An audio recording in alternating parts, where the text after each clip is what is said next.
Welcome to Soul Soldier Speaks, where we honor the warrior within each of us on life's battlefield. I'm your host, Lindsay Taylor. Here we stand with those on the front lines of their own lives, those battling suicidal thoughts, addiction, grief, and life's hardest challenges. We honor the loved ones standing beside those struggling and remember those we've lost. Each episode, we delve into raw, unfiltered conversations and stories of people who faced the darkest of nights and emerged with healing, transformation, and hope. Together, we will navigate the battlefield, focusing on the battles that save and restore. This podcast is more than stories. It's a rallying cry, an army of soul soldiers reclaiming the light one story at a time. Together, we rise. Welcome back to the Soul Soldier Speaks podcast. Today, I have one of my favorite guests ever, my favorite human on this planet, my husband, Matt. We did not plan today, so kind of like my first episode, I'm just going to go with not being prepared and just let it flow.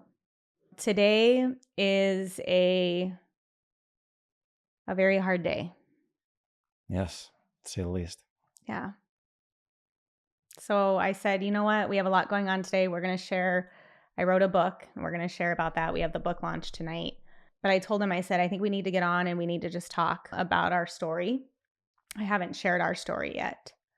And today feels like the day to do that. So we didn't prepare. We just hit record and here we are. And we're just going to talk from the heart. Yeah. So Matt, my hubby, thanks for coming to the podcast. Yeah, of course. No, this is the most important podcast I will ever do. Mm-hmm. The most meaningful for sure. Yeah. So how we plan to do this is have this be a 3-part series. So today we just want to talk about our story and what happened and why this day is meaningful. And then I want to have a podcast episode where I just interview him and his perspective. So we're going to talk about losing our child. Today is the 4-year passing anniversary of losing our son, our 17-year-old son, Alex, to fentanyl poisoning. And so I want to have another part with just him speaking from a father's perspective on grief and that journey, because I think that how the father versus the mother perspective on grief can be different. And then we'll do one with probably just me and the mother's perspective where he will interview me. So that's what we plan to do with this. But today we're just going to talk about our story and what happened. Yeah. 4 years has gone by pretty quick. It's kind of amazing how it is a lifetime ago. And at the same time, it was like it happened this morning. I know. Yeah. Every year we talk about how, even the night before, you just relive those moments. And it's almost as clear as if it just happened. Yep. And then at the same time, with each passing year, I feel the distance as well. Yeah. Both are true. I had I posted this morning on the Father's Facebook page. Helping Fathers Heal. It's a great Facebook page, yes, by the way. It great is. Group. And I put on there that we talk about how there's that demarcation in your life on the day before it happened and the day after, and how everything really changes. Everything you see, hear, touch, taste, everything is different. And I put in there this morning that it's been 4 years, and the last 2 years has been a little easier at times, but then it can also just come up at any moment and knock you down. And this happens every year, but the last couple of weeks leading up to this anniversary date really gets you thinking about the last time I talked to him. The last time, little things like I remember seeing him standing up, and or hearing him say that he loved me, or things like that. And yeah, it is a whirlwind, to say the least, to say the absolute least. Yeah.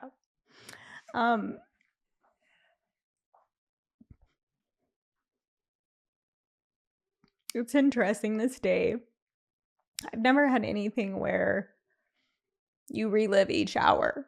Like I'll find myself looking at the time and thinking like, oh, what was going on at this time 4 years ago, right? Like, the kids, we have, Alex has 3 other siblings. And at the time, his brother was, I think, 14. Ari was 7. And we had a little one, Ayla, who was 2. And I even think about the, like them coming to the hospital, that was around 3 p.m. So you relive every hour, I feel like. Yeah. There's a lot of things in life that I don't always remember all the Right. detail on. And with this one, unfortunately, and I guess at the same time, kind of fortunately, I can, from the moment we first found out the night before that he had been taken to the hospital, I can recall, honestly, the majority of like that. It was overnight into the next morning through the next day. Yeah. It's just seared into my brain. So I want to get there. That's where I want to go, is really what happened. But first and foremost, just like I always do on this podcast, I just want to spend a moment to talk about Alex and who he was aside from his struggles. I want to honor just him. Right. Because like I always say, I never want somebody to be defined by how they passed away, because that's not who they were. Their struggles do not define them. Alex, do you want to start with who Alex was? Alex. Oh my gosh. Like, to your point real quick, that I love that we can discuss Alex growing up, because it is easy to get caught up in the end sometimes, especially with our story, how it ended. And so I like to be able to spend the time on the earlier years, which maybe aren't quite as painful. So it's just really, I don't know, just it's important to me and to others, because I think sometimes people really do. That's almost their legacy, and that's not who he was. Mm-mm. It's part of the story, but that's not who he was fully. So anyway, so our little Alex, he was the funniest little kid, because he was like an old man trapped in a little tiny body.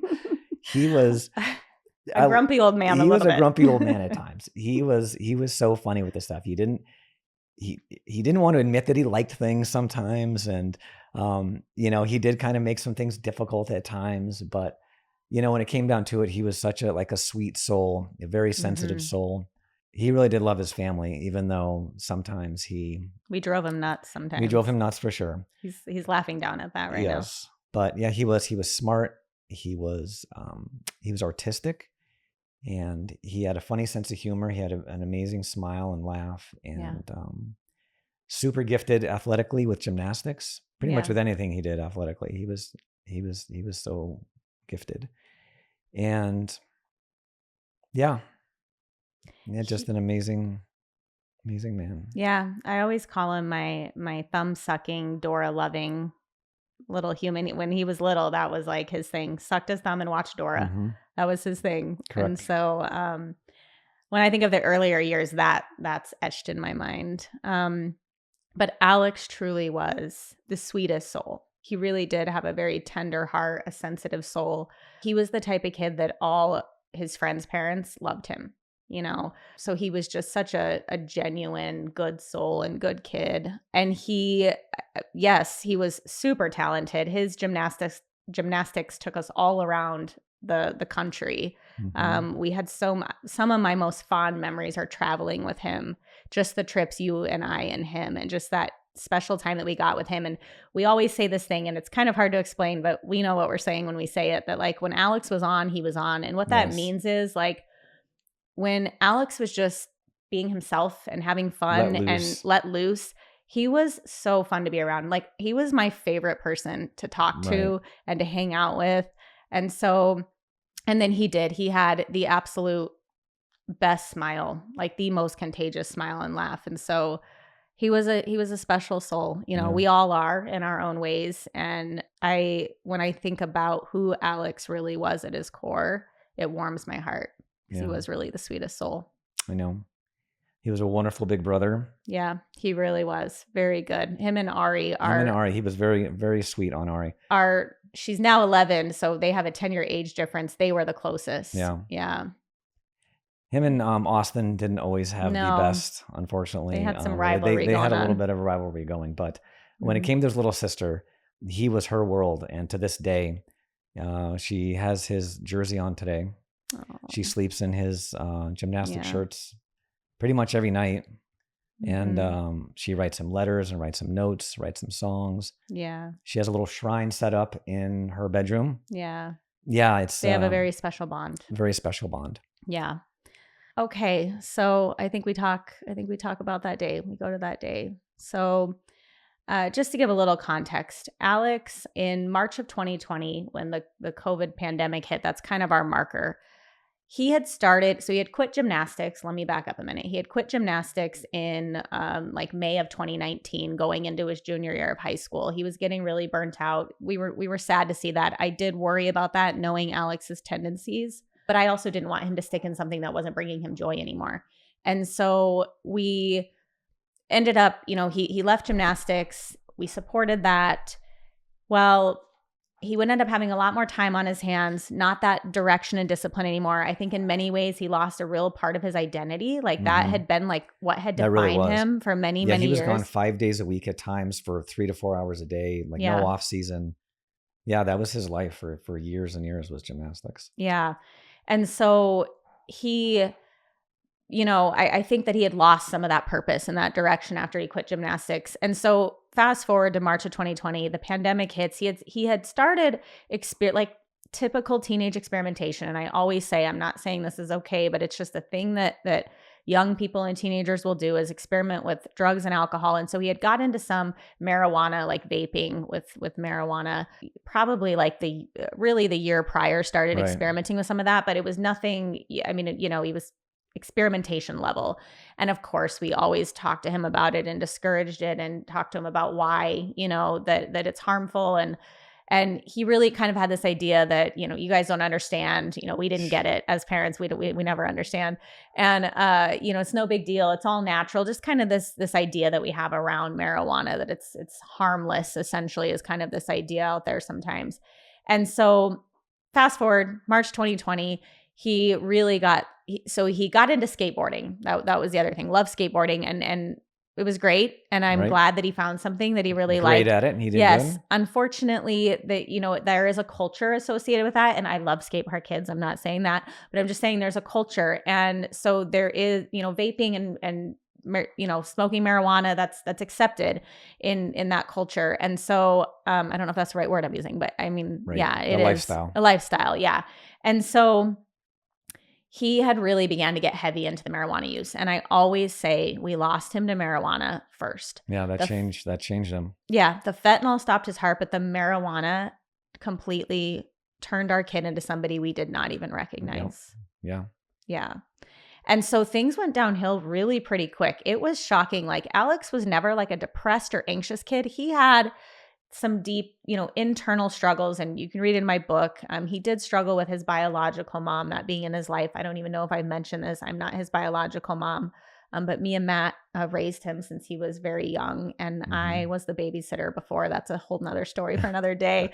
I feel like I can't just say that without telling the whole story, but we don't have time for it today. But truly, I've been in Alex's life since he was 1, and he was 3, almost 4 when we started dating. So anyway, he had struggled with that longing for his mom, but ultimately he didn't really have, he wasn't a depressed or anxious kid. No. And so we watched the marijuana basically turn him into a very depressed, very anxiety ridden. He was starting to have marijuana induced psychosis. He fast forward to December of 2020, he became suicidal. And this is a kid like a year and a half prior. I'm a social worker, and I was on the crisis team for our school district, and we had a suicide in the district. And I just remember coming home that night and we were talking about it. And Alex had this mindset that like, that's the most selfish thing. I don't understand why anybody would do that. And I had to help explain to him the place that somebody is in to get to that point and to have some empathy around it. Cause he was very against it. He just didn't understand it. And here we are like a year and a half later, and he's suicidal. And so fast forward to March of 2021, he had told you that he had tried fentanyl, knowing it could kill him. Yep.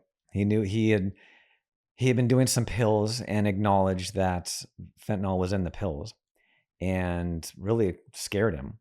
And so he was really calling out for help. He was calling out for help. And it was hard because he was calling out for help, but then he was reluctant to certain types of help. Completely defiant. Yeah. And didn't want to take any advice either. So it was, Yeah. He did not want treatment. He did not think he Mm. needed treatment. We tried to get him into treatment sooner than even that Right. March, like after the hospitalization in December. And he was adamant that, he didn't have an issue. So, yeah. And one of the really difficult pieces of all of that is, trying to, you really know what your kid needs or what really is going to benefit them. And when your child is just so defiant to it and saying, no, I don't need help. I know better. And I know how many parents out there can relate to this, whether they've not even going through what we've gone through, but just in general, it's really difficult because he was to the age there too, where it wasn't like he was a small child. He was almost 18 at this point. And so it became much tougher to, I don't know. Yeah. Give him that real like firm direction that he needed. Cause if anything, it was making it worse. Yeah. He had run away in June of 2020, and then he came back home and then basically left again in September. And at that point, we were really just on, what do you call it, damage control. Like Correct. the harder we pushed, the more he just ran. And so we realized that he said, you need to let me figure it out. That's one of the things he told us. And that was hard. That was hard. I will say, this is where you obviously go into a lot of second guessing. But when I was his age, I had a lot of the same struggles, meaning that I just had to kind of learn my own lessons, learn the hard way. I hit my own level of rock bottom at the time. And bounced up, got and moved on with my life and made better choices. And that was really thinking that that's where he was at. Yeah. Because even at the time when I was younger, it really wouldn't matter what my parents said or did, that I was just dead set on doing it my own way. I was so hard-headed thinking I had it figured out. And that's what I truly feel that's where Alex was at. He was. And unfortunately, he didn't bounce off the bottom. And gosh, there's so many, I could go so deep into so many of these topics. And so maybe I'll dive deeper into some of these areas, but I think I could spend so much time alone talking about this, that like ultimately the person has to want the help themselves. And we have to realize that our kids are their own people, their own humans, right? And so I had this moment the summer before, in between that June, September timeframe, when Alex was really struggling, where I was just physically ill with the choices he was making and the path he was going down. And it just, of course, as a parent, it just destroys you. I was grieving long before Alex passed away, like grieving what the kid that we had known, right? Mm-hmm. Like the person he was. The drugs totally changed him and took him from us much sooner than even the actual death, But anyway, I had this moment where I prayed, and I hadn't prayed in a long time at that point. And I felt in that moment, God tell me, surrender. And I realized that Alex was his own person. His decisions were his own. I could not control him. I had influence, yes. And so what I did was I began to turn inward and focus on what I could control, what I could do, show up as a loving presence, be the person that he needed me to be during that time, which was really just somebody alongside him with love and support, not enabling, right? So there has to be boundaries put in place. So I just controlled essentially what I could control. And I knew that I had to let go of the rest. I knew that Alex was his own person. He had to make his own decisions. And I think as parents, we have this false sense of control when it comes to our kids. Like we can control who they become, or we have, and again, we have influence, but we don't have control. Our kids are all completely different. And Austin, again, another story for another day, but he was a dream teenager. And Alex and Austin had the same parents, really, truly. Just different kids, different people. And Austin didn't feel the need to go down that path to like test those boundaries and, learn the hard way, right, on some of that. And so anyway, I could go on and on and on about that, and we'll have to save that for another day. But that was huge in learning to allow Alex to fall a little bit. And we used to say, I used to tell you would say, we just need to love him through this. And that was hard. But you were right. I knew you were right. And it was hard, right? Like I just wanted to try and control, right? Try and change the situation. And I couldn't. Yeah. And I always just hoped that worst case scenario wouldn't happen. But that's also out of our hands. Correct. Okay. So he was hospitalized again in March of 2020. I'm sorry, 2021, April. What time? April of 2021. And that was sad because he was in bad shape. In his mind, the hospital was like the end all be all. That's where you get help when you're at your worst. And really, hospitalization is just stabilization. And he had walked into that place feeling hopeless and helpless. And he walked out feeling even more hopeless and helpless. He had journaled in there that, if this place can't help me, nobody can. Yeah. And so long story short, we ended up sending him to his mom's while we were trying to work on, he had not seen his mom in years. And we finally, in desperation, were like, hey, can he come? We need to get him out of Arizona. And we needed to get something lined up for him. At that point, we knew things were bad and we needed to probably force treatment at that point. And then he was getting close to his high school graduation. So he went out there, finished his classes online. Yep. His school bent over backwards to help him because he had been a really good student up until his senior year. And then his senior year, of course, with the drugs, he just failed everything. And so he was having to make up some classes, and he insisted on coming back. He did. He did it. He finished his classes. Diploma. Yeah. He didn't make it to graduation, but he got his diploma. Yeah. Yeah. That's a whole nother thing. Yeah. So he came back. He was really wanting to come back for his graduation. So he came back at the beginning of May. So he came back, what day was it? May 5th? It was a Wednesday. It was May 5th. Yeah. May 5th of 2021. He had got back, and 3 days later would be the day. So let's go to that day. So me and you and your sister and her boyfriend were all in Old Town Scottsdale at a hookah bar of all places, and sitting there, and it was about almost 12:30, I think. And we're sitting at a table and my phone rings, and I didn't recognize the number, of course, but I don't know. It just had like an even number at the end or something where it made it look like a business or something. And I was like, I don't know. I just felt like I had to answer it. I want to give back. Can I give like a little bit of context to this real quick? So just so you know, so I work as a social worker, and at the time I was working in a high school, and I think I've mentioned this in a previous podcast, but I had lost one of my students who I was close to and developed a really good rapport with to suicide on May 2nd, 2021. Okay. So that week was absolute crisis for me. It was a rough week. And that night, May 8th, was his memorial, and I had just attended his memorial, and I was drained from the week, and heartbroken, and just really ready for the next day was Mother's Day, May 9th, and my sister had come in town for the weekend. So that's why we ended up that night. We're like, all right, we're going to just go out, have a good time, have dinner, relax. Right. And the next day was Mother's Day, and I was really looking forward to seeing Alex because I hadn't seen him in like a couple months. Right. So I just wanted to give some context to that. Yeah. So we're at the place, the phone's ringing. The phone rings, and this is where my journey of all of this just begins. I mean, that's the moment. I know the moment before, and then the moment ever since. And anyways, phone rings, I answer it, and I don't remember their name, but they just said, this guy says, I'm, so-and-so at the charge nurse at Chandler Regional Hospital.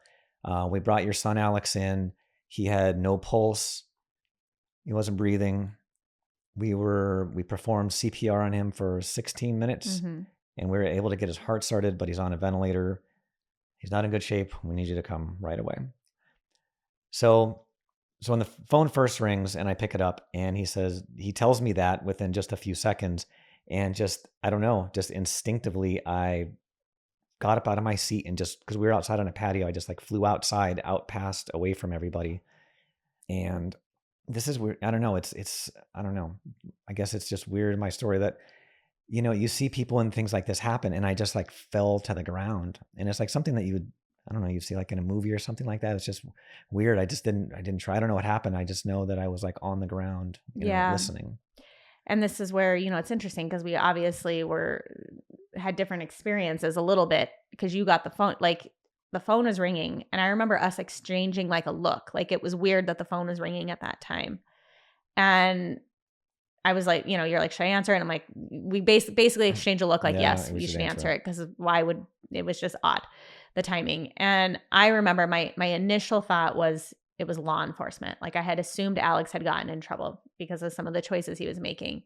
And I very quickly watched the look on your face turn to a look of horror. Like your mouth dropped to your chest, and you grabbed your head and you ran out of there. And I knew instantly with that look, the look on your face, I knew instantly. I thought he was dead. And I froze. I sat there, and my sister across the table, picking up on all this, obviously had the same initial thought as me. She said, "Do you think Alex is in jail?" And I just looked at her, kind of like I said, kind of in a froze state. And I said, "I think he's dead." And she goes, "Well, are you going to go help Matt?" And I was like, "Oh my," and then that like quickly like jolted me into action. And so that was my experience of that moment. And I ran out to find you in the rocks, and you were, dropped to your knees. And I dropped beside you, and I'm like, "Is he dead? Is he dead?" And you were just signaling like, "Wait a minute," 'cause you were still on the phone. Right. Yeah. I think if anything, I was despondent at that moment. I know that for a while. So that happened. And I remember you were doing that, and I was telling you to hold on. And then I think I just told you, said it was the charge nurse, didn't have a pulse, but his heart started. And I don't know if you run back in to get Kelly to like cash us out or whatever. No, they came out. So I they had left settled the 'cause- bill, and just, Yeah. they knew obviously something was happening. And so they had settled the bill and came out quickly. And what I remember that is I knew I needed to go into action mode because, you were like very distraught. I remember I started walking away. I started Yeah. walking down the street. And Oh, I forgot that part. I did. You were calling for me, and I can't even describe the how fast your mind starts spinning. I mean, obviously, Yeah. Yeah. my mind was just in a jumble of shock, pure shock, and just filled with horror. And I just did not. Yeah. Anyways, but I remember walking away, and there was a piece of me that literally wanted to keep walking. I had to fight to turn around to go back. That's no lie. Why is that? I just wasn't ready, maybe. To face it, or? I don't know. That's obviously a big reality. As a parent, that is your ultimate worst, fear. You have fears of something ever happening to your kids and this, that, and the other. And obviously we had been struggling with him anyway and worried about him and things like that. But to have that moment of like, this is fucking real. Like he's in the hospital. He's not breathing. He had no pulse. That it was just overwhelming. Yeah. Yeah. Yeah. So I forgot about that part, but I guess I called you back over. Quickly, I don't think it was very long. I came back. Yeah. I remember just getting, at this point, people around us could tell we were in crisis. And I remember this taxi bike guy was like, "Do you guys need a ride?" And I'm like, "Yes." And so at this point, like Kelly and Eli had come out, and we got on the bike, and he took us back to the parking garage that we were parked at. And I just, we all rushed in the car, and I stood there and waiting for the valet to come back with our car. That's right. Yeah. And then got in the car, and I drove us to the hospital. And I remember, the next real big thing was you were punching the dashboard. Yeah. You were so, I think with grief, that's the thing too. Like I remember in that moment feeling so many emotions all at once, like sadness, hurt, anger, and even a faint like glimmer of hope.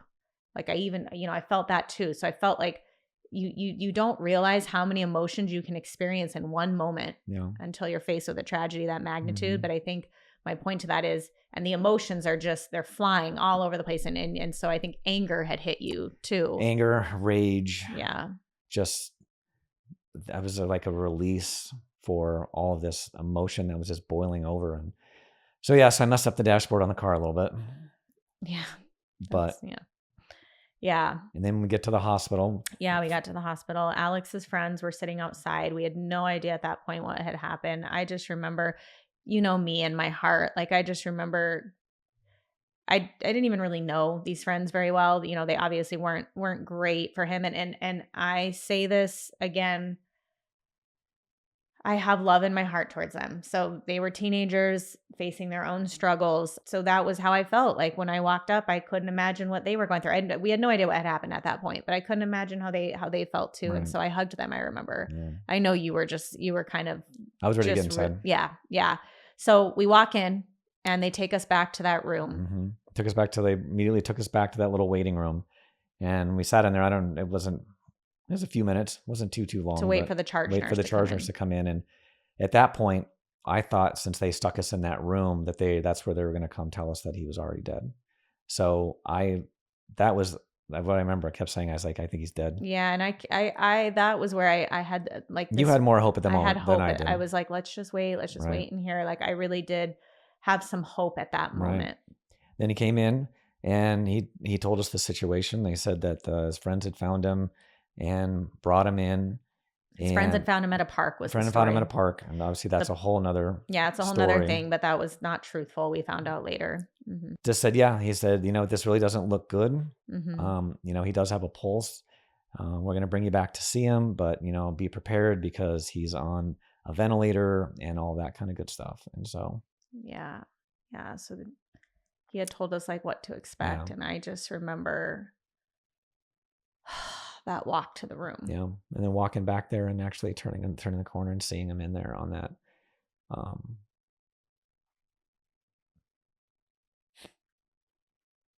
That was bad. So he obviously he was alive technically, but just obviously unresponsive and on a ventilator to breathe. So then at that point they said that since he was a minor, because he was 2 months shy of his 18th birthday, they had to send him to Phoenix Children's Hospital. Yeah, they needed to airlife him over there. So they were going to send him over there, but he was not doing well, and it took him a little while to keep stabilizing him. Yeah, I remember most when we walked in, they were suctioning his lungs. Yeah. He had aspirated. He had a ton of fluid in his lungs. That's what they kept talking about, that all of the fluid they were pumping out of his lungs. So anyway, so they finally get him stabilized enough to airlife him. So they took him out. And I remember when we went outside. I just want to pause there for a moment because I remember when we walked into that room, just thinking like, how did we get here? Yeah. Like, obviously you never expect that, nobody ever expects that. And then I just felt so sorry for him. Yeah. That he had got to that point where he was struggling so significantly.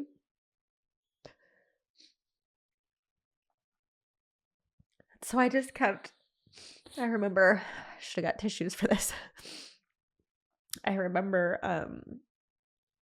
just standing next to him and saying like, I'm so sorry. And I love you, buddy. Yeah. It was such a helpless feeling when you're next to him and all you can do is try and, talk to him and tell him you love him and hold his hand and rub his arm and you really realize how powerless you are. And as a parent, I've spent my whole life, trying to protect my kids. And that's from, I think, the father perspective, is that protective. Man, I think for every parent, but maybe, I don't know if I think fathers can relate to this, is that, when you're in that situation, it really hits you that, I had felt like I failed. Yeah. I was obviously upset. I wasn't upset for me. I was just also upset that I failed him. So, anyway, so. Yeah, so they airlifted him. They airlifted him to Phoenix Children's. And we obviously just, get there as soon as possible. And so the next big thing was you and I. So we had been up all night, we had got the call when we were out. And at this point, it's like 5 a.m. Mm-hmm. And I remember the doctor coming out and, sharing with us that things were not looking good. He was really honest. Like, we're going to test for brain activity, but it's looking pretty faint, his odds of coming back from this. This is not looking good. Yeah. And so they were trying to stabilize him. And so we were waiting in the ICU room, and I need to back up again for a minute for this part, because this is really important. I write about this in my book, so I'm going to give the long story short, but on April 29th, I had an intern at the high school at the time, and she had come in and had told me about this experience that she had with a psychic medium she had lost a friend years prior. And so she went to see this guy, and she was telling me how impactful it was. She was like, some of the things he was saying were so deeply intimate that only I know, like it just really hit her. And so she's sharing this experience, and she had known that I had lost a friend to suicide a few years prior to this, back in 2018. And she was like, I really think you should go see him for that reason. There was a lot of unanswered things around that passing. But I was initially like, just wasn't sure how I felt about that. I just was a little reluctant initially as she's telling me this. I was kind of like, I don't know. I kind of just wasn't sure. But I'm ultimately open-minded. I just didn't know how I felt at the time. And as she's talking, all of a sudden, I just feel this like kind of rather strong nudge that I needed to do it. All of a sudden, it had like flipped. And so I'm like, okay, I'm going to text him like right here, right now. And so I texted him. It was very easy. Set up an appointment really quick. It was a Zoom call. And so we set it up for the following Wednesday. So that was May 5th. So again, I got the call that my student had passed on May 2nd. And that was one of the first things that had crossed my mind. I'm like, what are the odds that I'm going to see this medium and I just faced this big passing? That was weird. The timing felt very odd on that. And then May 5th, I see this guy, and he instantly too is calling out things that I was just blown away by. But one of the things he said, a couple of big things. At one point, he was saying he had already called out that I lost my friend to suicide, my student. And he said something like, they're saying it's going to come in threes. And when he said that, I instantly thought Alex. Like I instantly was worried that something was going to happen to Alex. So that was rather unsettling. Right. And then and he ultimately said he wouldn't say anything. I don't think when he said that, I forget, there was other context around it, but just when he said that, that's an instantly what hit me. And then he said something about, he said, what's the deal with a rainbow? And I said, I have no idea. And he said, what does a rainbow mean to you? I said, hope. And he said, okay, there's something with a rainbow. You need to pay attention to that. Then at the end of the call, he brought the rainbow back up again. He was like really adamant. You need to pay attention to this. Then the next day, he texted me something about a rainbow. Like that was really pretty strong. So, okay. Fast forward. With me real quick. Yeah. Oh, yeah. And you're a total skeptic. Totally skeptic. So this is such a life-changing event for me as well, because, I'm fine with your, listening and, going to this guy to talk or whatever, but I didn't buy into it at all. At all. So I'm just laughing because you have to know Matt. He was like, yeah, not at all buying into Hey, to each their own, do your thing. But yeah, okay. Cool story. So but you listened to the recording. But I listened to the whole thing, and that's why this has such knew. Context. So I listened to it and heard, especially the rainbow part, because that actually changed the course of my life as well. Yeah. So we're in the ICU room. We're laying there. We're exhausted. And I just remember, and you can tell this from your point of view, but you said, oh my God, look up at the window. And the way you said it, again, I'm just on edge a little bit. And the way you said it was kind of like this eerie tone, and I was scared. Right. And I looked at you, kind of hesitated, and you're like, look up at the window. Yeah, I was sitting there. Well, when we were sitting there, and I think the doctor had already left back. Yeah. We were waiting to be called back. And so, I don't know we're on the 5th floor of children's ICU or whatever, wherever it's at in the hospital. And there's these big windows, and we're not talking. We're just sitting there, and I could see that there was this writing on the windows, but it was backwards, so you could see it from the road. And in big letters, it said #look for the rainbow. Yeah. And I saw that, and I just had that some wash over me a little bit of like, holy cow, that's weird. Yeah. I'll start with that. It's like that is weird, and it was very, very impactful because obviously we had just heard this a couple of days ago, and with the gravity of the moment. So that's when I told you to look up at the window. Told me, I look up, I see #look for the rainbow, and I instantly I felt a sense of peace wash over me in that moment. It was very brief, and it was very odd, obviously. It was a weird comforting. It was a weird comforting. It was a weird comfort to it. And that moment and a few others following that had become really the defining moment for me, that there's something far beyond our human comprehension to all our lives and that stories. Was the first step for me that I thought, and it wasn't until like more of the next day even that it really, really hit me, which we'll get to. But so we go through that day, and we, at one point we almost lose him. That was chaos. They ended up doing like surgery in the hospital room and to put a chest tube in because he couldn't even breathe on the ventilator. It was Yeah, and so that was rough. And then the doctor came in and said, yeah, We had a confirmed couple of there's them no, come in. We had like a neurologist, I think, came in and explained that there's nothing. yeah. They showed the little chart that has all the different readings on it, and everything was flatlined except for like his pulse because of the machine that was keeping him, that there was just nothing there. Yeah. So we That, made, but I really let you take the lead on all that. The very heartbreaking decision. yeah.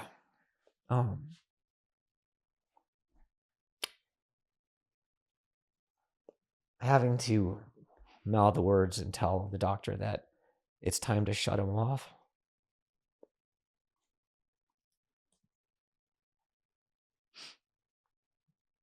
And I mean, obviously at the time it was the right choice to make. I didn't want to see him in that condition anymore. And I know he wouldn't want to be in that condition. So that was the toughest moment. Well, that and the moment he died. Yeah. Yeah. Because when they shut the machines off, first of all, they were great there. They were wonderful. I want to very tell really compassionate quick and caring. before we get to that moment. We had said, okay, we need the kids. Right. We need to tell the kids. At this point, we had just told my sister and my family to let them know that we were at the hospital with Alex, but we didn't want to share any more than that. And so we knew that we needed to bring them down to say, or at least give them the opportunity to say goodbye before we unplugged. Yeah. And so that's where I say that was around 3 p.m. I go through this day and I look at my time, it's about almost 2, and so we probably got that news coming up, that there was nothing more there was no activity. Yeah. And so they came down, my sister brought, so at the time, since our youngest was 2, we had decided to leave her home just because we felt she was too young. She wouldn't understand. But my sister brought Austin and Ari, our 14 and 7-year-old. And next to losing Alex, I feel like that was like the next hardest thing. Yeah, having them Just having to tell them and watch their little hearts break. I can't imagine as adults walking through this, but then as a kid trying to make sense of that. And I knew with how close Alex and Ari were, I knew that was going to crush her. Yeah. Even then, she didn't even really know what to expect coming in. Of course, she was so little. No. So the hospital, so going back to what you said about the staff, oh my gosh, those people are angels. I don't know how they do that work, but the social worker had given us necklaces with his name on it, and given us a book called The Invisible String, which is great, by the way. Highly recommend everybody check it out. And just kind of prepared us for how to talk to them. And so when they got there, we shared with them that, Alex was going to go to heaven. And of course, Austin could grasp what was going on, but Ari, I don't think, could fully grasp in that moment what was happening. And we tried to explain what they were going to walk into, what it was going to look like. We tried to, because we gave them the choice. And they both chose to go in there, but again, I think Ari couldn't fully grasp it. I think the reality when she got in there was obviously not. So when she got in there, that was hard. Right. She struggled with that. She struggled. Yeah, she didn't want to stay in there very long. No. So anyway, then watching them say goodbye and making phone calls and have people on the phone. We called his mom. We called your parents, my parents. Put the phone up to his ear so they could say bye. Yeah. So then, that's when you had to go tell the doctor that it was time. And so then it was just me and you. Yeah. So when they came in, I mean, honestly, there wasn't a whole lot of fanfare. They just say, okay, you're ready. They don't really drag it out. They just came in and they turned all of anything that made noise. It was very quiet and, it was peaceful, I guess, as it could be. And so then they turned them off, and as soon as the machine stopped, they have to leave them all hooked up. They told us that. And as soon as they shut off the machine, his breathing just immediately stopped. Can I share for a minute? Yeah, of course. this moment, I talk about this in my book, but it was really profound. So, it was Mother's Day. It just happened to be on a Sunday, that Sunday. And I just remember right before they came in to shut off, as we were waiting for them to come in, looking at you on the left side of Alex, and I was on the right side, and then him in between us, and just thinking, here we are, just me and you, like it had been his whole life, on Mother's Day, the day that had really painfully mirrored some of his struggles. And I just couldn't believe that that was the day that he was leaving this world. Yeah.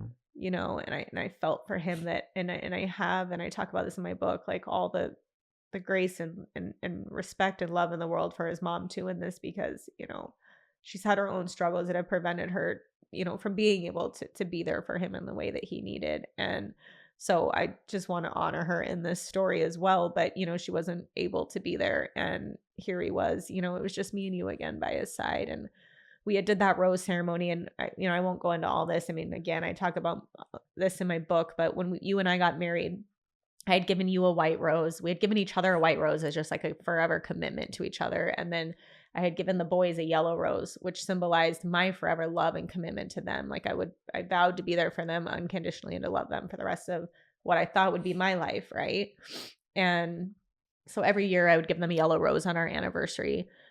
And we, I put that in his casket when we buried him.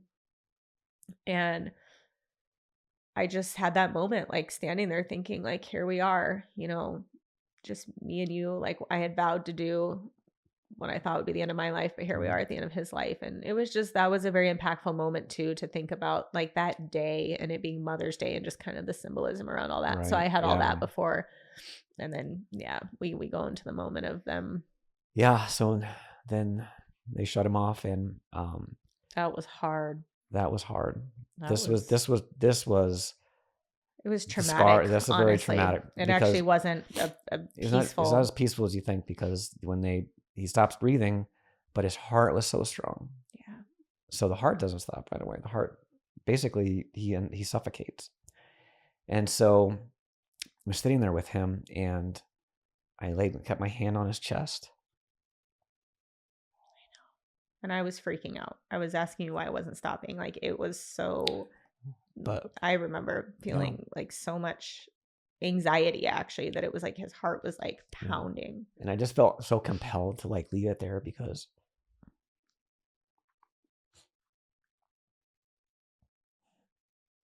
I was going to write it out with him to the very end.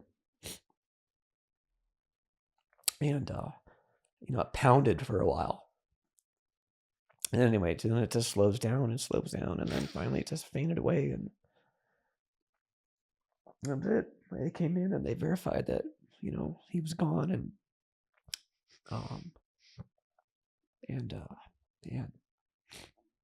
that is a tough moment.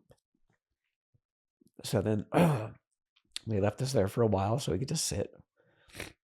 We talked and kissed him and hugged him and told him how much we loved him.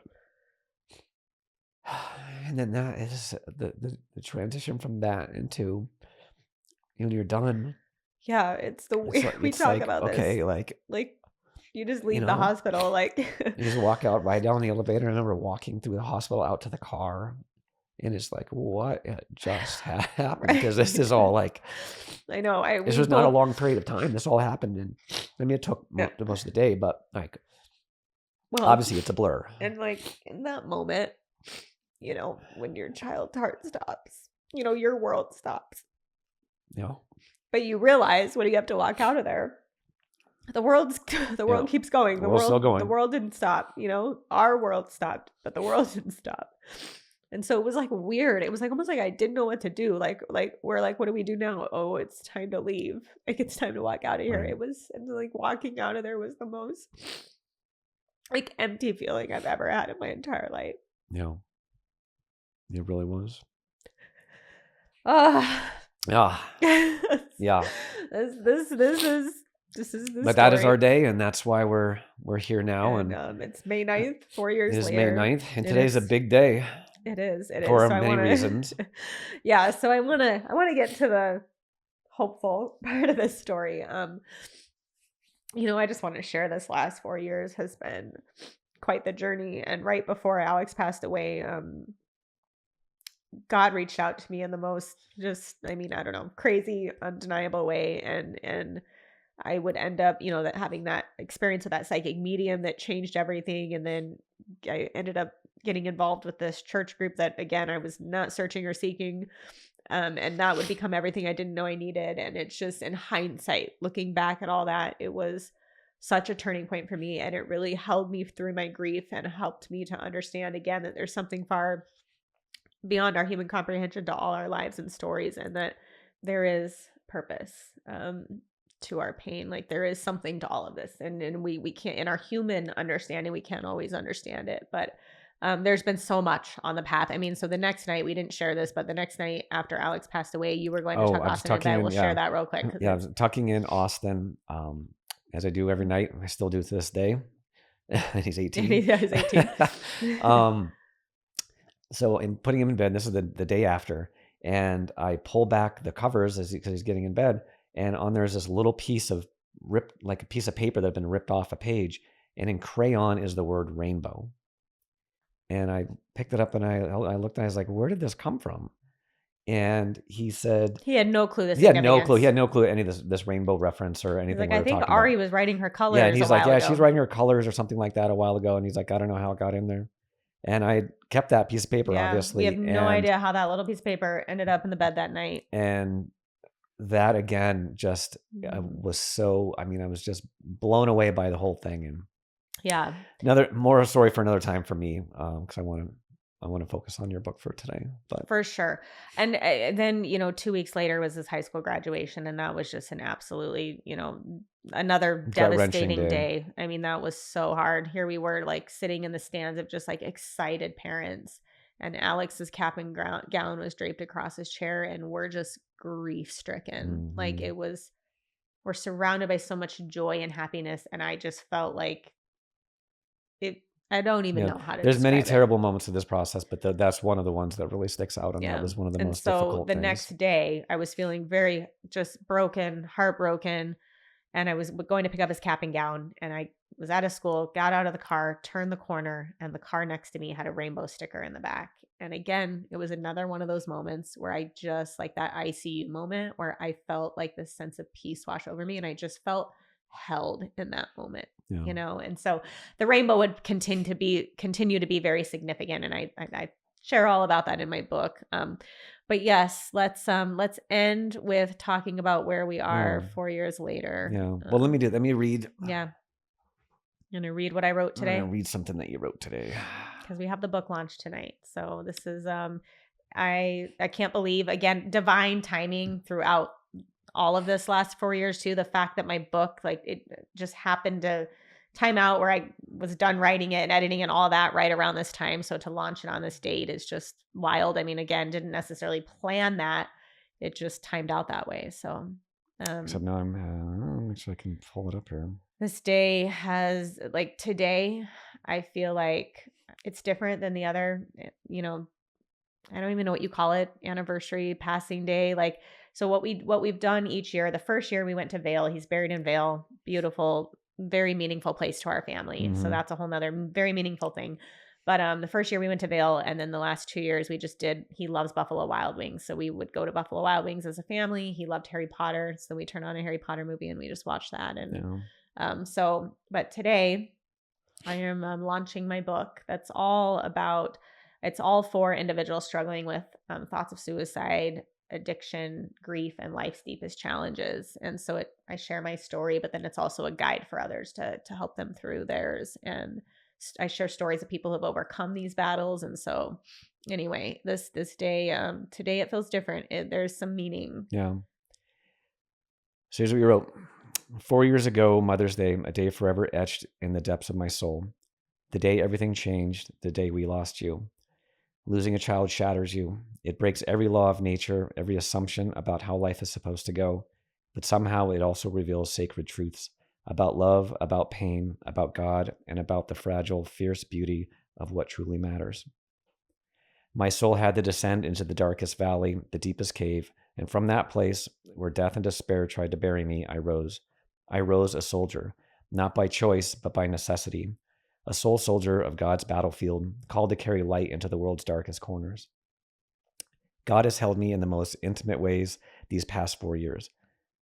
And in his embrace, I've come to understand when we turn inward toward our being, toward him, and away from the illusions of this fallen world, we unlock a peace that has always lived within us, a light no darkness can destroy. The light is always there, and because of you, Bud, I will never stop carrying it forward. Every May 9th brings with it a tidal wave of pain, memory, and longing. But today, March 9th, 2025, I hold the ache alongside something else, meaning. Meaning that's been carved into my suffering, woven through my wounds, and whispered into the silence left behind by your absence. Today I carry forward your light with the release of this book, born from pain and sealed with hope, to breathe love, light, and life into every soul who reads it, to help others find meaning amid their suffering and tap into the miracle they are. 17 years makes a boy full grown. 17 years with a beautiful loan. 17 years I've loved everyone. Thank you, Lord, for my beautiful son. With a heart full of gratitude for the time on earth I got with you, I love you always and forever, buddy.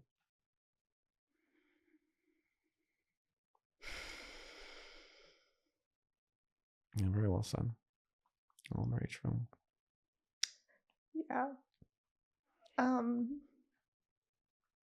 So yeah, that would, writing this, here it is. I didn't anticipate to do this either. I feel like God has just put so many things on my path that I, have not anticipated or expected, and I've listened to the call. Yeah.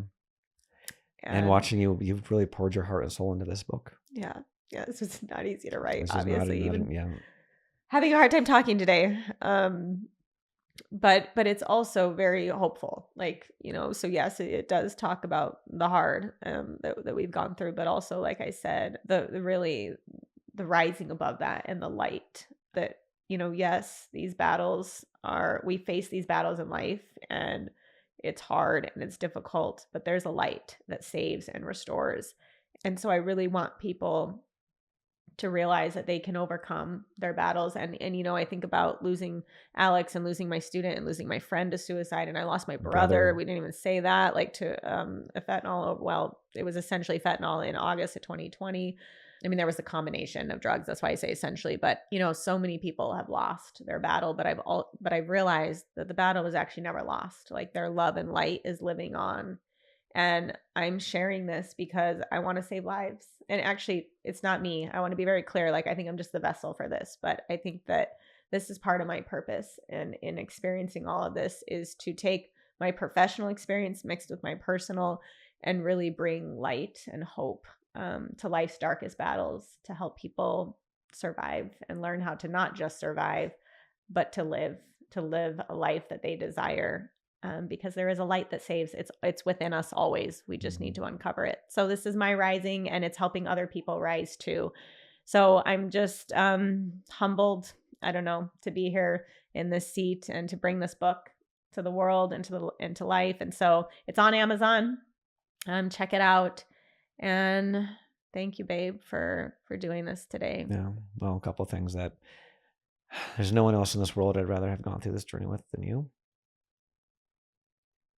And I'm also very proud of you for your book, not just for physically writing a book, but for how much you care and how much you truly live by the words that are in there. I'm just very proud of you. And I love you. Thank you. And love to you all.